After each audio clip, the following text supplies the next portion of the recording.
We're at Eastern State in Philadelphia to follow up on a weird story we heard about a guy who did some time here.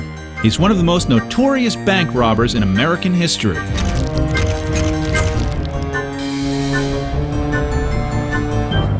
Hey, where's the snow?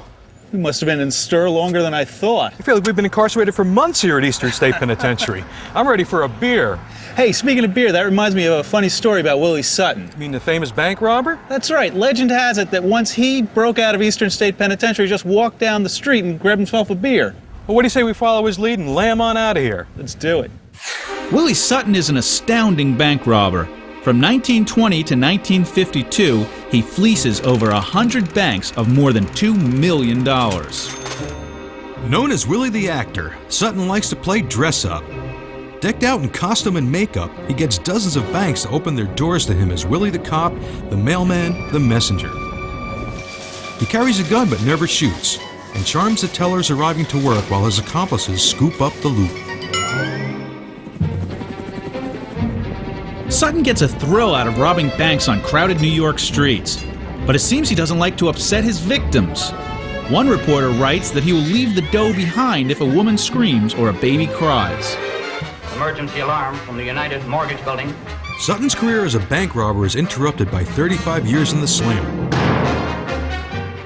But he manages the incredible feat of breaking out of 3 of the most notorious escape-proof prisons in the U.S. In 1931, he climbs a ladder over the wall at Sing Sing, and in 1945, he digs his way out of Eastern State Penitentiary.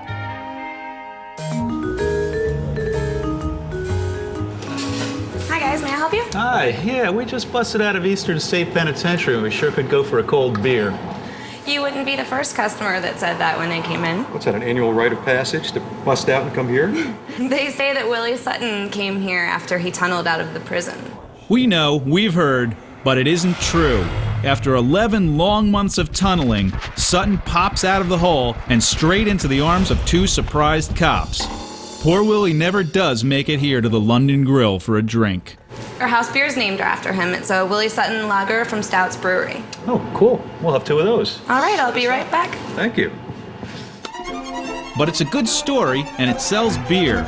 It seems like there's no shortage of Sutton legends.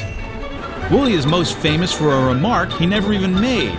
When a reporter asked him why he robs banks, Sutton is supposed to have said, "Because that's where the money is." Turns out the reporter made it all up. But what Sutton does say is even better. I was more alive when I was inside a bank robbing it than at any other time in my life. Here we go. 2 Willie Suttons. And here's a book written by a warden from another prison that Willie escaped from. Enjoy. Can't seem to keep that guy down. Willie Sutton's countless attempted jailbreaks and 3 spectacular escapes have secured him a place in the history of weird crime and punishment. And his story doesn't end here. After Sutton's foiled escape from Eastern, he is sent across town to Holmesburg Prison. No one had escaped from this slammer since the day it was built in 1894. That is, until Willie Sutton. My Unwelcome Guests by Frederick S. Baldy, M.D. Let's see what the warden has to say. Until Slick Willie Sutton and his party went over the back wall one night in 1947, no man had escaped from Holmesburg Penitentiary in the prison's 53-year history. No one had been able to mar Holmesburg's reputation as escape-proof. What the Burg got, the Burg kept. The Burg? The Burg! The prison property is surrounded by a 30-foot stone wall. The area enclosed is not large, so that anybody trying to scale the wall is an easy target for guards in several towers. Sutton succeeded in getting a .38 caliber smuggled in a paint can covered with rags. He used the smuggled gun first to force a guard to open his cell door for him after calling the guard over on an imagined errand. Outside a barred door leading to the annex stood another guard. The guard not only opened it, he surrendered the master key. It let them into the basement and gave them access to a 45-foot extension ladder, just right for going over the wall.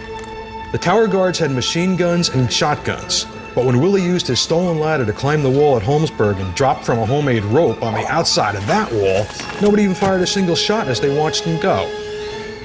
Sutton has a weird way of being on the lam. When he breaks out of Holmesburg, he goes right back to New York to rob more banks. He eludes the cops for 5 years until he is arrested in 1952 and sent off to Attica for several life terms. In 1969, Sutton's poor health and changes in the courts are the key to his final jailbreak. But that's not the last time we hear from this jailbird. In 1970, Sutton makes a TV commercial for a bank. We gotta find it. Directory assistant. We make weeks of phone calls to bankers, TV archives, and advertising agencies looking for Willie's ad. Finally, we find the guy who made it, and he sends us a copy of the commercial. New Britain Bank and Trust has a new kind of master charge card. They call it the face card. You see, it has your face right on it. If your card is lost or stolen, don't worry. Nobody can use your card because nobody has your face. Now, when I say I'm Willie Sutton, people believe me. Apply for a New Britain Bank and Trust Master Charge soon. If you already have a Master Charge, bring it in. We'll make it a face card.